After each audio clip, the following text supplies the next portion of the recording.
An Encounter in the Mist by A.N.L.Munby, and read by Christopher Halton. I am in the fortunate position of having a good deal of leisure. This, however, has its disadvantages. My family is a large one and has never been backward in calling upon my services, and if ever a trustee or an executor is required, my name is the first that springs to mind.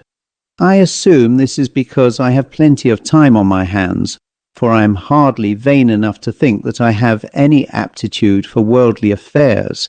But whatever the cause, I not infrequently find myself clearing up the estates and going through the papers of some deceased relative, generally a dull and thankless task. The papers of my late maternal uncle Giles, who died in 1912, looked like proving no exception. He had achieved some small distinction as a geologist in the 70s of the last century. I believe his monograph on the fossils of the Middle Chalk was a standard textbook in its day. I had painstakingly arranged for the disposal of his belongings and had managed to persuade the Natural History Museum at South Kensington to accept 11 large cabinets of geological specimens. His letters and papers I had removed to my flat and was examining them at my leisure. They were copious and extremely uninteresting, and it was only by exercise of considerable willpower that I persevered to the end. I am exceedingly glad that I did so, for embedded in a diary recording the humdrum affairs of the year 1879, I came upon the narrative of an event unique even in my experience of uncommon events. Uncle Giles obviously appreciated the startling nature of what befell him, for he recorded the incidents in the greatest detail, as one would expect from a man of science. He confined himself, however, to the facts and failed to comment upon them. The narrative below is reconstructed from the diary, and I have only omitted a number of passages of a geological nature and of no interest to the general reader.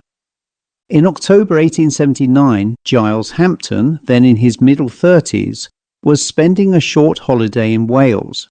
A friend of his, Beverley by name, had recently retired from his business in Liverpool and had built himself a house in Carnarvonshire on the lower slope of the Snowdon Range.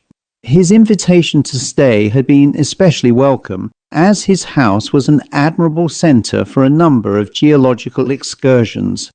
Giles arrived at Fabian IV, as the property was called, on the evening of October 10th. The house was extremely comfortable by the standards of the 70s. It possessed, in fact, one of the first bathrooms to be installed in the county. Although its architecture would hardly satisfy modern taste, my uncle waxed enthusiastic over its noble yellow brick turrets commanding the valley below. It was certainly placed in a splendid setting right at the head of a reentrant in the hills. From the terrace in front of it one looked down over the Conway Valley, while immediately behind it the mountains proper began, the crest of the range being about 7 miles away. The house lay at the upper extremity of the cultivated zone, and a few hundred yards from the garden began the rocky, heather-covered slopes of the hillside. The weather was good, and for the first week of his stay, Giles accompanied Beverley on a number of excursions. On 2 days they shot, and on others they visited various neighbours and beauty spots in the district. His diary begins to reflect a fear that his social activities would prevent him from making the geological expeditions he had planned. On October 18th, however, his host had business to transact in the local market town, and Giles took the opportunity to make an all-day excursion to some large slate quarries which lay some 10 miles away on the far side of the range of hills. The sky was overcast but gave promise of improvement later when Giles set off after an early breakfast.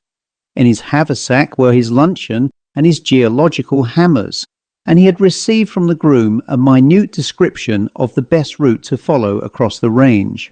It is a commonplace that a journey in hills takes longer than one anticipates, and it was after 12 o'clock when Giles reached his destination. The sun had come out and he was hot and tired, though much encouraged by the interest of the quarries he had come to see. So absorbing did he find them, and so full were the notes he took, that it was not until 3:30 that he started on the return journey. By this time the sun had clouded over again, and it looked like rain. As he reascended the track into the hills, a fine drizzle began to fall, which increased as he reached the higher altitudes, and before he had climbed to the crest he was enveloped in a thick mist, which reduced visibility first to a few yards, and finally to a few feet only. My uncle had carefully noted various landmarks on his path, and even in the mist was confident of keeping to the right track. The route, however, was ill-defined, being in places little more than a sheep track, and when Giles found himself crossing an unfamiliar stream, he had to confess that he had strayed from the correct path. He retraced his footsteps for nearly half a mile, but failed to return to a point he had noted where the track ran between two prominent rocks. Then indeed he realized that he was lost in earnest. He sat down for a few moments to consider his position. It was not the prospective discomfort of a night on the hillside that alarmed him, but the certainty that Beverley must be seriously upset by his non-appearance. Above all, he hated making a nuisance of himself. He pictured the assembling of a search party from every cottage on the estate, and the upheaval in the well-ordered existence of his host. With this in mind, one can appreciate how relieved he was to hear the sound of a dog's bark and footsteps in the mist on the hillside above him. Footsteps interspersed with the tapping of a stick. He shouted, and a voice in Welsh answered him. From out of the mist came the figure of an old man with a great collie at his heels. Although old, he bore himself well. He wore a cloak of some dark material which reached to his ankles but was bareheaded. His hair, which was long and white, framed a red, wrinkled face which radiated kindliness and benevolence. He spoke again in Welsh, and when Giles by his gestures showed him that he could not understand, he smiled reassuringly. Giles indicated that he was lost, which was indeed pretty obvious, and repeated 3 or 4 times the name of his friend's estate, Fabian IV. The old man smiled again and nodded vigorously. Then plunging his hand into the fold of his cloak, he brought out a map, which he spread on the stone before him.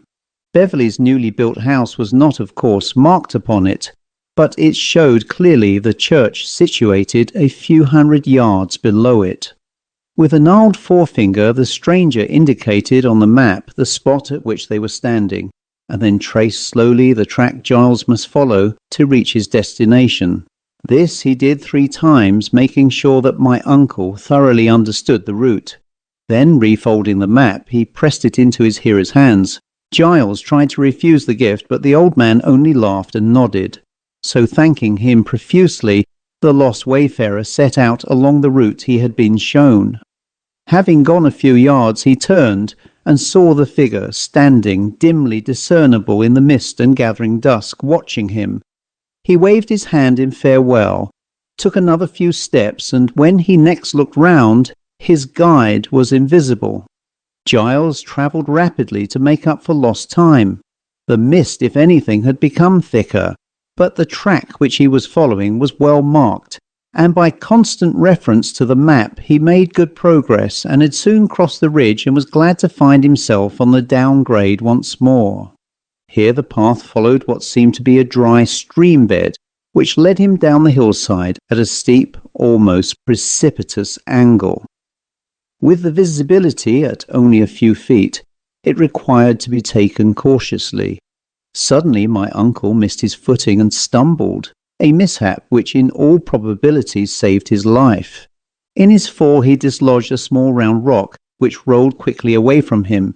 He heard it gather momentum and go clattering over a few yards of the track. Then the sound ceased. Several seconds later he heard a crash hundreds of feet below. The path had led him to the very brink of a sheer drop. Giles experimented with a further stone with the same result. He looked again at his map, but there could be no mistake. He was sure that he had followed explicitly the course indicated to him. For the first time he became seriously alarmed. He realized the folly of any further move and sat disconsolately on a boulder. There was nothing for it but to wait and hope that the mist would clear, he thought, and lit his pipe. It was perhaps an hour later that he heard faint shouts on the hillside below, shouts which he answered with all the power of his lungs. Gradually the voices came nearer, and he recognized that of Beverley's coachman. He and the groom had become alarmed for the safety of the guest and had set out to find him. Beverley himself had not yet returned home, for which Giles was profoundly thankful.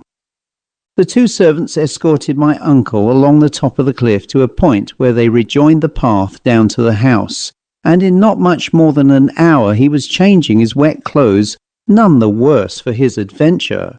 Something prompted him to say nothing of his strange encounter on the hillside to his rescuers, nor did he mention this part of the story to his host at dinner time. He told him, however, that he had strayed in the mist and had found himself on the edge of the cliff. "You had a damned lucky escape," said Beverley. "There have been some nasty accidents in these hills. There was a man killed about 4 years ago, just before I came here. I believe he was found at the foot of the very cliff where you nearly came to grief." He turned to the butler. "You'd remember it, Parry," he said. "Wasn't that the place?" "Indeed it was, sir," replied the butler. "A gentleman from London he was, and buried in the churchyard of the village here. I was in service with Captain Trefor of the From that time, and he gave us the afternoon off for the funeral. The Reverend Roberts buried him. Powerful in prayer he was that day. I've kept a piece from the paper till today, from the Carnarvon and District Advertiser. I'll fetch it if you like, sir." Beverley assented, and after a few minutes the butler returned with a newspaper cutting. Beverley and my uncle read the trite phrases of the local journalist, dated June 6, 1875. "Early on Wednesday morning last the body of a young man was found at the foot of the cliffs, near Adwyer Eraron Pass, examination of which revealed that the deceased had been dead for some hours. The remains have been identified as being those of John Stevenson, a young legal gentleman of London, who was visiting Llanberis on holiday, and who had set forth on Tuesday morning to explore the splendours of our Cambrian vastness, and did not return that night. Wilson Jones, Esquire, Member of Parliament, with the public spirit which characterises his every action, organised a search party, but their efforts were hampered by the inclemency of the elements. It would appear that the deceased wandered from his path in the mist, plunged over the precipice into oblivion, and was thus cut off in his prime. A member of the party who made the sad discovery has informed our correspondent that the unhappy wayfarer had in his possession a long obsolete map of the hills, upon which was marked the disused track across the ridge, rendered dangerous by the great landslide of 1852, which carried away whole sections of the path, a cataclysmic occurrence that can still be remembered by some of the older members of the community. The use of such a map must be regarded as a contributory cause of the catastrophe. Let the future explorers of our barren hills take heed from the sad demise of this young person, and recall the solemn thought, applicable alike to those of high and low degree, that in the midst of life we are in death. A modern, accurate and well-engraved folding map of the area, mounted on linen with panorama, 15 shillings and 6pence. On paper without panorama, 9 shillings can be obtained from the offices of our journal. The reference to the obsolete map found on the body excited considerable speculation in my uncle's brain. The coincidence was really too extraordinary to keep to himself, and he felt impelled to tell his host the whole story. Beverley was deeply interested. "Do you remember anything about a map, Parry?" he asked, addressing the butler again. "Indeed I do, sir," replied the butler. "Very old-fashioned it was. The Reverend Roberts has it down at the vicarage." "In that case," said Beverley, "would you send down to Mr. Roberts, give him my compliments, and ask if it would be convenient for him to come and drink his coffee with us, and ask him if he would be kind enough to bring the map with him. The servant hurried off to do his bidding. "The map given to me is in my pocket," said Giles. "I'll go and get it." He fetched it, and having spread it on the table, the two men pored over it. In the mist, my uncle had noticed nothing odd about it, but in the brightly lit dining room it had a very unusual aspect. The engraving had a rude, archaic look. The lettering of the place names employed the long S, and the paper was yellow with age. It was Beverley who first noted the inscription at the foot, engraved in a neat copperplate script. Madog ap Rhys 1707. The arrival of the vicar put an end to their expressions of surprise and incredulity. He listened with the greatest attention to my uncle's tale, and produced from his pocket the duplicate of the map that lay on the table. "I have always been puzzled how such a map came to be upon the body," he said. "It's a very rare piece of engraving. The only other example I know is in the National Library of Wales." "And who was Madog ap Rhys?" asked Giles. "He was a hermit," replied the vicar, "who lived up on the hillside. I can show you the remains of his cell. He died in 1720. In those days they were working the lead down in Cwmcadfan, and the ridge was crossed a great deal more frequently than it is now. Madog ap Rhys made it his special care to seek out lost travellers and guide them to safety, and whenever the mist was down, he would wander along the range with his dog. He drew out and had engraved the map which we have before us, to present to wayfarers who had missed their path. There is a local superstition that he is still to be seen on the hillside, but I must confess that until today I have never taken it very seriously."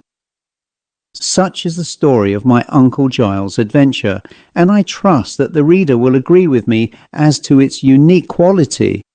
Malevolent spirits who lead travellers to their death are common to the folklore of all nations and all periods, but in a very different category is this case of the ghost of a benevolent hermit who revisited the scene of his former acts of kindness and, with the best intentions in the world, inadvertently sent unsuspecting wanderers to their destruction. The end.